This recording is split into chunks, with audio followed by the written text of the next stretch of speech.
UP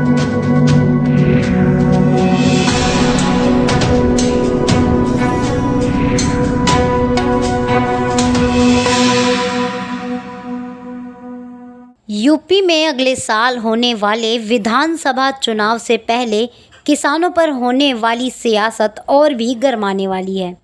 एक तरफ जहां योगी सरकार और बीजेपी दोनों मिलकर किसानों को खुश करने और समझाने में जुटे हैं, तो वहीं दूसरी ओर राष्ट्रीय लोकदल और भारतीय किसान यूनियन ने बीजेपी को घेरने का प्लान तैयार कर लिया है। आपको बता दें कि यूनियन के नेता राकेश टिकैत ने 5 सितंबर को मुजफ्फरनगर के सिशोली में किसान महापंचायत बुलाई है, जिसमें हजारों किसानों के आने का दावा किया जा रहा है। मोदी सरकार द्वारा नए कृषि कानूनों को मंजूरी देने पर भारतीय किसान यूनियन के अलावा कई सारे संगठन इसका विरोध कर रहे हैं। इसी विरोध को दबाने के लिए और किसानों को खुश करने के लिए योगी सरकार ने भी कई घोषणाएं की। दरअसल बीकेयू ने सिशोल में जो महापंचायत बुलाई है, इसका कुछ खाप पंचायतों की ओर से विरोध किया जा रहा है। कुछ दिनों पहले ही सिशोली में बीजेपी विधायक उमेश मलिक का जबरदस्त विरोध हुआ था। इस विरोध के बाद उमेश मलिक के समर्थकों ने बीकेयू का विरोध शुरू कर दिया था। अब मलिक के समर्थकों का कहना है कि इनका उमेश मलिक जात नहीं थी, उनके ऊपर हमला क्यों किया गया। इधर राकेश टिकैत सिशोली के महापंचायत को सफल बनाने में जी जान से जुटे हुए हैं। अब वे उमेश मलिक को जात असीमता से जोड़कर एकजुट करना चाहते हैं। उनका कहना है कि पहले आप लोग सिशोली की पंचायत को सफल बनाने में मदद करो, फिर उमेश मलिक वाले मामले को सुलझाया जाएगा। हालांकि इस पंचायत को लेकर बीजेपी के राज्यसभा सांसद विजय पाल तोमर ने भी अपनी प्रतिक्रियाएं देते हुए कहा कि लोग किसानों को गुमराह करने में जुटे हुए हैं। भाजपा सरकार में पिछले 2 सालों का कोई गन्ना भुगतान बकाया नहीं है।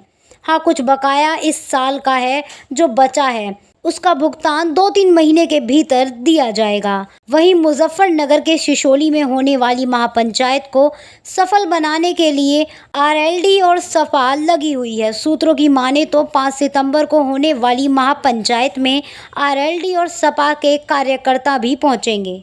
दरअसल इन दोनों पार्टियों का मकसद पश्चिमी उत्तर प्रदेश में बीजेपी के खिलाफ माहौल बना है। आरएलडी के नेताओं को भी लगता है कि इस पंचायत को सफल बनाकर ये संदेश दिया जा सकता है कि किसान भाजपा सरकार के खिलाफ हैं। इस महापंचायत को लेकर बीकेयू के नेता राकेश टिकैत ने कहा कि भाजपा की सरकार की नीतियों और गन्ने के बकाया भुगतान को लेकर 5 सितंबर को महापंचायत बुलाई गई है। यह पंचायत संयुक्त मोर्चे के बैनर तले बुलाई गई है, जिसमें पूरे देश के 500 संगठन शामिल होंगे। इसमें उत्तर प्रदेश के किसानों के अलावा तमिलनाडु, कर्नाटक समेत कई राज्यों के किसान संगठनों के प्रतिनिधिमंडल हिस्सा लेंगे। उमेश मलिक के साथ जो भी हुआ वो उनका व्यक्तिगत मामला था, उससे किसान पंचायत का कोई लेन देन नहीं है। इसके अलावा योगी सरकार ने 3 दिन पहले ही किसान संवाद कार्यक्रम में यह ऐलान किया था कि गन्ने के अगले पेराई सत्र में एसएपी के दरों में बढ़ोतरी की जाएगी। साथ ही सरकार ने उन किसानों के ऊपर लगे मुकदमे को वापस लेने का फैसला भी लिया है, जो पराली जलाने को लेकर लगाए गए थे। सरकार के इन फैसले को लेकर बीजेपी ने किसानों के बीच जाने का प्लान तैयार किया है। गौरतलब है कि लखनऊ के 5 कालीदास मार्ग पर किसानों के साथ संवाद के 2 दिन के भीतर ही सरकार ने उन जिलों की सूची जारी कर दी है, जहां के किसानों पर पराली जलाने को लेकर मुकदमे दर्ज किए गए थे, वो वापस लिए जाएं। इनमें लखीमपुर खीरी के 165, महाराजागंज के 129, पीलीभीत के 108, रामपुर के 45, रायबरेली के 43, झांसी के 30 और औरैया के 25 किसान शामिल हैं। हालांकि सरकार के सूत्र बताते हैं कि आने वाले दिनों में और भी किसानों को इस तरह की राहत मिल सकती है। असल न्यूज़ ब्यूरो रिपोर्ट।